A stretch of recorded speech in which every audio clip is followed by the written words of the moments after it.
संभल की फाइल फिर खुलने जा रही है और यह फाइल खुलवा रहे हैं उत्तर प्रदेश के मुख्यमंत्री योगी आदित्यनाथ जी।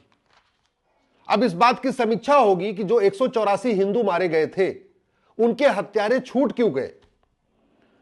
1978 में कांग्रेस की सरकार थी, उस समय जबरदस्त दंगा हुआ था, सारे के सारे हिंदू मारे गए, वहां पे हिंदुओं की निर्मम हत्या हुई, हिंदुओं ने पलायन किया, लेकिन हत्यारों को सजा नहीं हुई। अब वो फाइल दोबारा खुलेगी। अब सवाल यह है कि क्या उन हत्यारों को सजा होगी, क्योंकि इतना समय बीत चुका है, एविडेंस सारे खत्म हो चुके हैं, हिंदू वहां से पलायन कर चुके हैं।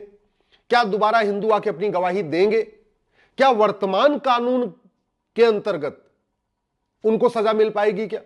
क्योंकि जो नया कानून है वो तो लागू नहीं होगा, वो जो मुकदमा खुलेगा वो पुराने कानून से ही चलेगा। तो पुराने कानून से 1984 में जो हजारों सिख मारे गए उनको आज तक न्याय नहीं मिला। उस पुराने कानून में 1990 में जो हजारों की संख्या में कश्मीर में हिंदू मारे गए उनको न्याय नहीं मिला। तो 1978 के में जो हत्यारे थे जिन्होंने 184 हिंदुओं को मारा था, उनको सजा मिलेगी, कैसे मिलेगी, यह भविष्य में तय होगा। लेकिन बात यह है कि दंगा हुआ क्यों? संसद भी थी, संविधान भी था, सुप्रीम कोर्ट भी था, हाई कोर्ट भी था, फिर दंगा हुआ क्यों? दंगा इसलिए हुआ क्योंकि संभल में हम घटे और पूरी दुनिया में हम जहां जहां घटे वहां वहां दंगा हुआ और दंगा हुआ फिर कटे। आजादी के बाद संभल में हिंदू 55% थे, लेकिन वो 55% से घटना शुरू हुए। और घटे क्यों? जनसंख्या जिहाद के कारण। घटे क्यों? धर्मांतरण जिहाद के कारण। घटे क्यों? लब जिहाद के कारण। और वो आज भी चल रहा है। और घटते घटते 78 में जनसंख्या जो 55% थी आजादी के समय, वो काफी घट गई। और घट गई तो दंगा हुआ, और दंगा हुआ तो 184 लोग मारे गए, फिर सब लोग पलायन कर गए। तो आज की डेट में संभल में जनसंख्या 85 और 15% की हो गई है। पहले वो रेशियो था 55% 45%, अब रेशियो हो गया है उल्टा, ठीक उल्टा हो गया, 15% हिंदू और 85% कन्वर्टेड हिंदू।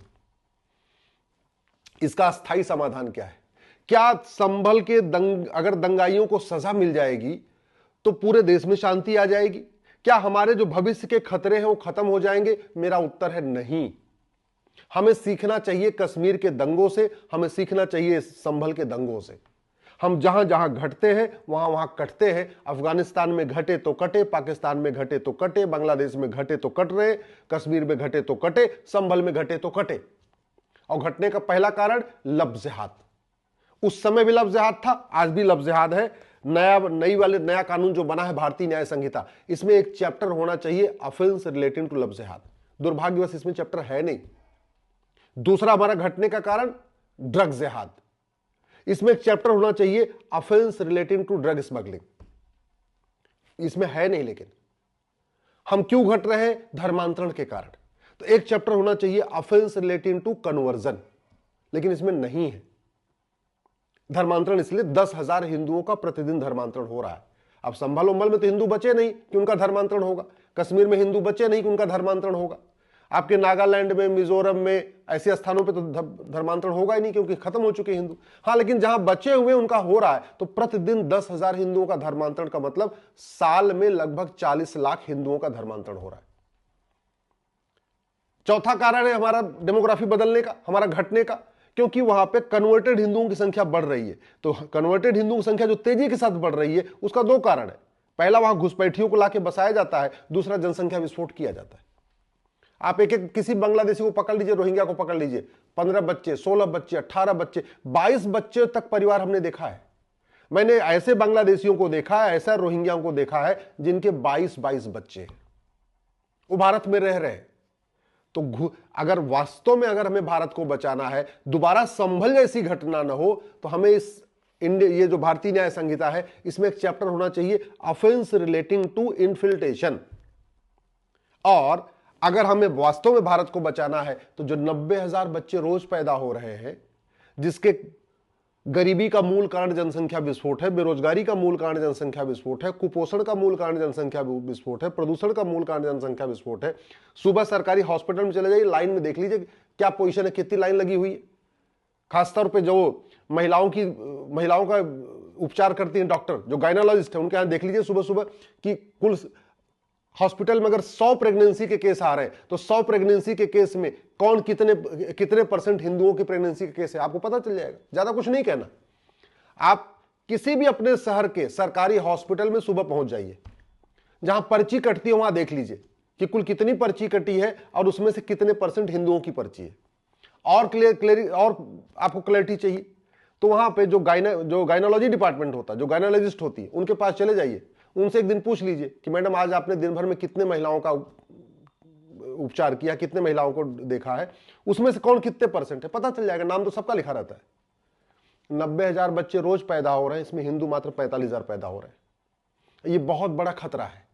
अभी तो जो संभल में हुआ 1978 में, अगर हमने घुसपैठियों को नहीं भगाया, धर्मांतरण नहीं रोका, जनसंख्या विस्फोट नहीं रोका, लफ्ज़ जिहाद को नहीं रोका, ड्रग्स जिहाद को नहीं रोका, तो ऐसे संभल जैसे हजारों शुरू हो जाएंगे 15 से 20 साल के बाद। ये तो 1978 में हुआ था। क्यों हुआ था? क्योंकि हम कम हो गए। 50% कम हुए तो दंगा शुरू। पूरे भारत में आप उठा के देख लीजिए, जहां जहां 50% से कम हुए दंगा शुरू। और पूरी दुनिया में उठा के देख लीजिए, लफ्ज़ जिहाद के ऊपर ब्रिटेन की पार्लियामेंट में चर्चा हो रही है। हम जिसको लफ्ज़ जिहाद कहते हैं वो ग्रूमिंग गैंग कहते हैं, और ग्रूमिंग गैंग पे चर्चा हो रही है। बड़े बड़े मतलब दुनिया के यूरोप में चर्चा हो रही है, और हमारे देश में लोकसभा और राज्यसभा में आज तक लफ्ज़ जिहाद के ऊपर चर्चा नहीं हुई। लफ्ज़ जिहाद कैसे रुकेगा इस पर चर्चा नहीं हुई। एक चीज आपको बता दूं, पेट में कोई हिंदू मुसलमान पारसी ईसाई नहीं होता। पेट में तो भ्रूण होता है, भ्रूण। हिंदू मुसलमान पारसी ईसाई बनता है पेट के बाहर आने के बाद, मां के पेट से बाहर आता है तब। तो सवाल यह है, ऐसी कौन सी टीचिंग है जिसके कारण एक व्यक्ति तो किसी चींटी को नहीं मारता एक बच्चा, और दूसरा बच्चा सबको मारना शुरू कर देता है? वो हमें सबसे पहले हेट स्पीच को डिफाइन करना पड़ेगा। अगर हम चाहते हैं भारत में शांति रहे तो हेट स्पीच को डिफाइन करना चाहिए, और जितनी भी मजहबी तकरीरें हैं, जितनी भी मजहबी किताबें हैं, सबकी समीक्षा होनी चाहिए कि कहीं किसी किताब से हेट स्पीच तो नहीं आ रही है। वेद की भी समीक्षा होनी चाहिए, पुराण की भी समीक्षा होनी चाहिए, भगवत गीता, उपनिषद, सत्यार्थ प्रकाश, सबकी समीक्षा होनी चाहिए। बाइबल कुरान की भी समीक्षा होनी चाहिए, हदीसों की भी समीक्षा होनी चाहिए। जितनी चौपाइयां हैं, जितने आपके भजन कीर्तन, उनकी समीक्षा होनी चाहिए। अजान की भी समीक्षा होनी चाहिए, कहीं अजान से हेट स्पीच तो नहीं आ रही है, कुरान से हेट स्पीच तो नहीं आ रही है, हदीस से हेट स्पीच तो नहीं आ रही है, वेद पुराण गीता रामायण से हेट स्पीच तो नहीं आ रही है। समीक्षा होनी चाहिए, सबकी होनी चाहिए। अगर हम भारत को बचाना चाहते हैं, संभल जैसी घटना दोबारा हम रोकना चाहते हैं, तो हमें तत्काल ये माइनॉरिटी मेजॉरिटी का कॉन्सेप्ट खत्म कर देना चाहिए। भारत में अल्पसंख्यक बहुसंख्यक का खेल बंद करना चाहिए। मजहब के आधार पर जो नियम कानून चल रहे हैं इनको खत्म करना चाहिए। मजहब के आधार पर जो मंत्रालय चल रहा है, मजहब के आधार पर जो आयोग चल रहा है, मजहब के आधार पर वक्फ बोर्ड चल रहा है, मजहब के आधार पर वक्फ ट्रिब्यूनल चल रहा है, मजहब के आधार पर जो मदरसे चल रहे हैं, मजहब के आधार पर जो मिशनरी स्कूल चल रहे हैं, मजहब के आधार पर जो कॉलेज चल रहे हैं, मजहब के आधार पर जो यूनिवर्सिटी चल रही है, इनको बंद करना चाहिए और 10वीं तक समान शिक्षा लागू करना चाहिए। हमें अगर भारत को बचाना है तो ये जो दुनिया भर के मैरिज एंड डाइवोर्स लॉ है, हिंदू का अलग, जैन का अलग, हिंदू का अलग, पारसी का अलग, क्रिश्चियन का अलग और मुस्लिम्स का अलग, इनको सबको खत्म करने के लिए एक यूनिफॉर्म सिविल कोड लागू करना चाहिए। हमें अगर भारत को बचाना है तो जब संविधान के शेड्यूल 7 लिस्ट 3 में लिखा हुआ एंटी नंबर 20A में एक हमें जनसंख्या नियंत्रण कानून बनाना चाहिए। अगर हमें भारत को बचाना है तो हमें ड्रग्स जिहाद के खिलाफ कठोर कानून बनाना चाहिए। अगर हमें भारत को बचाना है तो हमें भय बिन होय न प्रीत भगवान राम के सिद्धांत को लागू करना चाहिए। सठे साठम समाचरित भगवान कृष्ण के सिद्धांत को लागू करना चाहिए। आखिर ये दंगे भारत में होते हैं, दुबई में दंगा क्यों नहीं होता, अरब में दंगा क्यों नहीं होता, सिंगापुर में दंगा क्यों नहीं होता, भारत में क्यों होता है? क्यों? उसका समाधान है जस्टिस विद इन ईयर। 1 साल के अंदर मुकदमों का फैसला शुरू करिए। मैं कह रहा हूं कानून का खौफ पैदा हो जाएगा, और जो आदमी जो अपराध जहां करे उसको वहीं सजा दीजिए। जो जहां बम विस्फोट करे उसको उसी स्थान पर फांसी दीजिए। जो जहां पे किसी का सर तन से जुदा करे उसको वहीं लाके उसका सर तन से जुदा करिए। जो जहां पे जो अपराध जो जहां करता है उसको सार्वजनिक रूप से वहीं करिए। अगर कोई दंगा कर रहा है, अगर 1000 आदमियों के सामने दंगा कर रहा है, उसको लाके वहीं 1000 आदमियों के सामने सजा दीजिए। फिर कानून का खौफ पैदा होगा। नार्को पॉलीग्राफ ब्रेन मैपिंग कानून बनाइए। झूठ को गंभीर अपराध घोषित करिए। ये जितने दंगाई छूट जाते हैं वो झूठी गवाही के दम पे छूटते हैं। तो झूठ पकड़ने के लिए नार्को पॉलीग्राफ ब्रेन मैपिंग कानून हो। हर जिले में झूठ पकड़ने के लिए एक नार्को पॉलीग्राफ ब्रेन मैपिंग की लैब हो। झूठी जांच को गंभीर अपराध घोषित किया जाए, झूठी गवाही को गंभीर अपराध घोषित किया जाए, और भ्रष्टाचार को गंभीर अपराध घोषित किया जाए। क्योंकि इनके पास बड़े पैसे हैं, बड़े बड़े इनके वकील खड़े हो जाते हैं। अभी कोर्ट ने भी कहा है एनआईए कोर्ट ने कहा कि इनके पास कहां से फंडिंग आ रही है। उस फंडिंग के दम पे ये फर्जी अपनी एज सर्टिफिकेट, अपनी उम्र कम दिखा देते हैं। कैसे?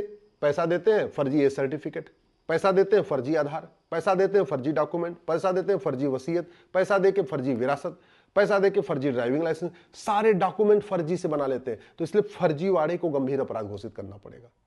भारत को सुरक्षित बनाना है तो नियम कानूनों को बदलना होगा, शिक्षा व्यवस्था को बदलना होगा, न्यायिक व्यवस्था को बदलना होगा, पुलिस व्यवस्था को बदलना होगा, प्रशासनिक व्यवस्था को बदलना होगा, टैक्स व्यवस्था को बदलना होगा, भ्रष्टाचार अपराध को गंभीर अपराध घोषित करना होगा, तब भारत सुरक्षित होगा। आखिर सिंगापुर सुरक्षित है ना, दुबई सुरक्षित है ना। भारत के लोग पलायन करके ऑस्ट्रेलिया जा रहे हैं, दुबई जा रहे हैं, सिंगापुर जा रहे हैं। भारत के लोग भारत में क्यों नहीं रहना चाहते? ये तो भगवान श्री राम का देश है, भगवान कृष्ण का देश है, भगवान परशुराम का देश है, गौतम बुद्ध का देश है, भगवान महावीर का देश है, छत्रपति शिवाजी महाराज का देश है। यहाँ तो गुरु तेग बहादुर जी ने जन्म लिया। फिर भारत के लोग पलायन क्यों कर रहे हैं? क्योंकि भारत सुरक्षित नहीं है। सुरक्षित भारत बनाना है तो नियम कानूनों को बदलना होगा और कोई तरीका नहीं है।